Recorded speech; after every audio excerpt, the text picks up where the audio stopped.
आज से करीब 4500 साल पहले इजिप्ट में एक ऐसा मॉन्यूमेंट बनाया गया जो आज भी लोगों को चौंका देता है। The great sphinx of Giza. इसकी ऊंचाई लगभग 20 मीटर है, यानी 6 मंजिला इमारत जितनी ऊंची। लेकिन सबसे इंटरेस्टिंग चीज इसकी लेंथ है। इस स्टैचू की लंबाई लगभग 73 मीटर है, यानी एक क्रिकेट पिच से 3.5 गुना ज्यादा लंबी। सबसे ज्यादा हैरान करने वाली चीज यहाँ पर ये है कि इसे बनाया कैसे गया है, क्योंकि उस जमाने में ना लोगों के पास क्रेन्स थी, न हैवी मशीन थे और ना ही मॉडर्न टेक्नोलॉजी। फिर भी वहाँ के लोगों ने एक ऐसा स्टैचू बनाया जो आज भी मौजूद है। सोच कर देखो, 4500 साल से ये मॉन्यूमेंट खड़ा कैसे है, जबकि इतने सालों में ना जाने कितनी बारिश आई, तूफान आए, भूकंप आए, फिर भी ये आज तक सही सलामत कैसे है। इतिहास में दोस्तों, हम जितना पीछे जाते हैं उतना ही मुश्किल होता है ये पता लगाना कि स्फिंक्स कब बनी थी और क्यों बनी थी। लेकिन इसका अनुमान लगाया जाता है the great sphinx of Giza को बनाया गया था साल 2600 टू 2500 BCE में फेरो काफरे के द्वारा। अगर हम फेरो काफरे की बात करें तो हम इन राजा के बारे में ज्यादा नहीं जानते हैं। हम बस इतना जानते हैं कि ये राजा थे fourth dynasty of the old kingdom of Egypt के। इन्होंने कितने सालों तक राज किया है ये एग्जैक्टली तो नहीं पता, लेकिन कुछ हिस्टोरिकल अनुमान लगाते हैं 24 साल, कोई कहता है 26 साल, तो कोई 65 साल से ज्यादा का समय बताता है। ये स्टैचू नाइल नदी के किनारे पर है, यानी इजिप्ट की कैपिटल कायरो से कुछ दूर साउथ वेस्ट में। उस जमाने में बनाया गया ये एक इकलौता मॉन्यूमेंट नहीं है। इसके अलावा है the great pyramid of Giza, pyramid of Menkaure और कई हिस्टोरिकल मॉन्यूमेंट्स। उस समय टोटल 118 मॉन्यूमेंट्स बनाए गए थे। क्या कारण था स्फिंक्स को बनाने के पीछे, आइए समझते हैं। स्फिंक्स एक ग्रीक वर्ड है। इजिप्ट में लोग स्फिंक्स को सेसेब अंक कहते हैं, मतलब लिविंग इमेज। अगर आप स्फिंक्स को ध्यान से देखेंगे तो आपको इसके चेहरे में इंसान जैसी शक्ल दिखाई देगी। मतलब स्फिंक्स का शरीर शेर जैसा है, लेकिन इसका चेहरा इंसान जैसा है। एग्जैक्टली तो नहीं पता कि स्फिंक्स को क्यों बनाया गया था और किसके लिए बनाया गया था, लेकिन कुछ हिस्टोरिकल अनुमान लगाते हैं कि स्फिंक्स का चेहरा फेरो काफरे से मिलता है। तो कुछ स्फिंक्स को होरएम अखेत कहते हैं, यानी Horus of the horizon. Horus ancient Egypt के सबसे शक्तिशाली गॉड थे और स्फिंक्स का कनेक्शन सीधे उगते हुए सूरज और डिवाइन प्रोटेक्शन से किया जाता है। क्योंकि स्फिंक्स का चेहरा ईस्ट की ओर है, यानी ठीक उस दिशा में जिस साइड से सूरज उगता है। शायद ये कोई कोइंसिडेंस नहीं है, क्योंकि एंशिएंट इजिप्ट के लोग अपने टेम्पल्स और मॉन्यूमेंट्स को सूरज और स्टार की पोजीशन के हिसाब से बहुत केयरफुली अलाइन करते थे, क्योंकि उनका मानना था कि उनका कनेक्शन सीधा गॉड से है। उस समय इस मॉन्यूमेंट को बनाने के पीछे वही कारण था जो बहुत सारे एंशिएंट मॉन्यूमेंट के पीछे था। इन्हें एक मकबरे के तौर पर बनाया गया था। इनके राजा को यहाँ दफनाया गया है इस मॉन्यूमेंट के अंदर। एंशिएंट इजिप्ट के लोगों का मानना था कि मरने के बाद जिंदगी खत्म नहीं होती, इंसान की आत्मा भगवान से मिलने जाती है, जहां भगवान जज करते हैं। जिन लोगों ने अच्छा काम किया है वो हमेशा जिंदा रहते हैं मरने के बाद भी। और ये भी मानना है कि वहाँ के राजा टूम्स बनवाते थे अपने लिए। जब वो मर जाते थे तब उन्हें वुडन कॉफिन में दफनाकर उन्हें रख दिया जाता था मॉन्यूमेंट्स या टूम्स के अंदर। अब आप पूछिएगा हमें कैसे पता चला कि मॉन्यूमेंट्स को इन्हीं चीजों के लिए यूज किया जाता था।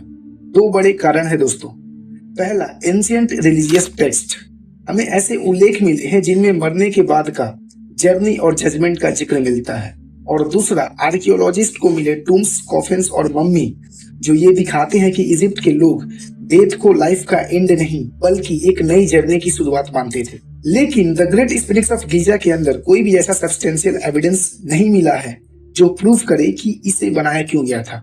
लेकिन कुछ लोगों की अपनी अपनी कॉन्स्पिरेसी थ्योरी है स्फिंक्स को लेकर। लेकिन अब सबसे बड़ा सवाल ये है कि स्फिंक्स को बनाया कैसे गया था, क्योंकि स्फिंक्स की स्टोरी सिर्फ एक राजा और एक मॉन्यूमेंट की स्टोरी नहीं है, बल्कि उन हजारों वर्कर्स की भी स्टोरी है जिनके हार्ड वर्क और स्किल्स ने एक ऑर्डिनरी लाइमस्टोन रॉक को दुनिया के सबसे मिस्टीरियस मॉन्यूमेंट्स में बदल दिया। लेकिन स्फिंक्स के कंस्ट्रक्शन को समझने से पहले कुछ पॉपुलर मिसकॉन्सेप्शन को समझना आपके लिए बहुत जरूरी है। पहला, कहा जाता है कि स्फिंक्स की नाक नेपोलियन की सैनिकों ने तोड़ दी थी, लेकिन ये सच नहीं है। ये ग्रेट स्फिंक्स ऑफ गीजा की एक पुरानी तस्वीर है। इसे फ्रेडरिक लुई नॉर्डन ने 1737 टू 1738 में इजिप्ट की यात्रा के दौरान उन्होंने बनाया था। बाद में 1755 में इस तस्वीर को उनकी किताब travels in Egypt and Nubia में छापा गया। और सबसे खास बात यह है कि इस तस्वीर में स्फिनिक्स की नाक पहले से ही गायब है, यानी नेपोलियन के इजिप्ट आने से 60 साल से भी ज्यादा पहले स्फिनिक्स की नाक टूट चुकी थी। तो ये कहना गलत है कि नेपोलियन के सैनिकों ने स्फिनिक्स की नाक तोड़ दी थी। दूसरा, कुछ लोगों का मानना है कि sphinx the great pyramid of Giza से भी हजारों साल पुराना है। इस थ्योरी के सपोर्टर्स स्फिनिक्स के बॉडी पर दिखने वाले इरोजन मार्क्स को इसका एविडेंस मानते हैं। उनका कहना है कि ये मार्क्स बहुत पुरानी बारिश की वजह से बने हो सकते हैं, लेकिन प्रॉब्लम ये है कि मेन स्ट्रीम आर्कियोलॉजिस्ट इस थ्योरी को नहीं मानते हैं। उनके अकॉर्डिंग स्फिनिक्स लगभग 4500 साल पहले यानी ओल्ड किंगडम के टाइम पर बनाया गया था। तो फिर सच क्या है? क्या स्फिनिक्स वाकई पिरामिड से हजारों साल पुराना है, या इन इरोजन मार्क्स को हम गलत समझ रहे हैं, या फिर इसके पीछे कोई और थ्योरी है? क्योंकि मैंने जितने भी रिसर्च देखी उसमें मुझे अभी तक कोई ऐसा सॉलिड एविडेंस नहीं मिला जो ये प्रूव करे कि स्फिनिक्स पिरामिड से हजारों साल पुराना है। तीसरा मिसकॉन्सेप्शन है कि स्फिनिक्स को स्लेव्स ने बनाया था, यानी वो लोग जो अपनी मर्जी के बिना काम करने के लिए मजबूर होते हैं। लेकिन आर्कियोलॉजिकल एविडेंस इस बात को सपोर्ट नहीं करता है कि स्फिनिक्स को एक मैसिव स्लेव्स वर्कफोर्स ने बनाया था, क्योंकि गीजा में आर्कियोलॉजिस्ट को एक वेल ऑर्गेनाइज्ड स्किल्ड लेबर के एविडेंस मिले हैं। तो स्फिनिक्स की कहानी सिर्फ स्लेव्स की नहीं है, क्योंकि ये एक massive carefully organised national project था। The great sphinx of Giza को बनाने में लगभग 36 महीने लगे, यानी 3 साल। इसकी मटेरियल की बात करें तो लाइमस्टोन, पेंट्स, मोर्टार और प्लास्टर का यूज किया गया था स्फिनिक्स को बनाने के लिए। लेकिन 4500 साल पहले, जब आज जैसे मॉडर्न मशीन्स और हैवी इक्विपमेंट्स नहीं थे, तब एंशिएंट इजिप्शियन ने इतनी मैसिव रॉक को एक्यूरेटली कार्व कैसे किया? गीजा की जमीन पर लाइमस्टोन की एक बहुत बड़ी नेचुरल चट्टान मौजूद थी।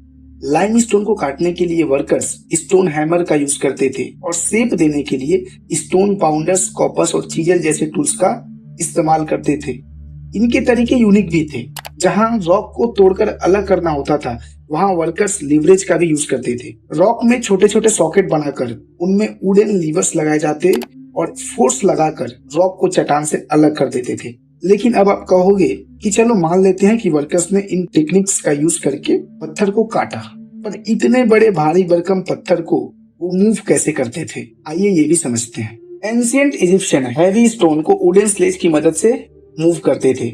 मतलब हैवी स्टोन को पानी से भीगे गीले वुडन स्लेज पर रखकर रस्सी की मदद से बहुत सारे वर्कर्स मिलकर खींचते थे, और जहां पत्थर को ले जाना था वहां घिसटाकर ले जाते थे। क्योंकि उस टाइम में व्हील्स सिस्टम नहीं था, इसीलिए वर्कर्स ने इस टेक्निक को अपनाया। लेकिन इस टेक्निक पर 2014 में यूनिवर्सिटी ऑफ एम्स्टर्डम ने स्टडी की।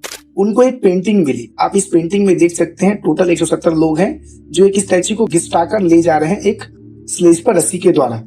अगर आप ध्यान से इस पेंटिंग को देखिएगा तो आपको दिखेगा कि एक इंसान पानी गिरा रहा है सामने रेत के ऊपर। शुरू में रिसर्चर को लगा कि उनका कोई रीति रिवाज होगा, लेकिन जब रिसर्चर्स ने इस चीज पर एक्सपेरिमेंट किया तो उन्हें समझ आया कि रेत पर पानी डालने से स्लेज की जो फ्रिक्शन है वो काफी हद तक कम हो जाता है। लेकिन स्फिनिक्स को बनाना सिर्फ चट्टान को काटने का काम नहीं था। इतने बड़े प्रोजेक्ट के लिए बहुत सारे लोगों को एक साथ मिलकर काम करना पड़ता था।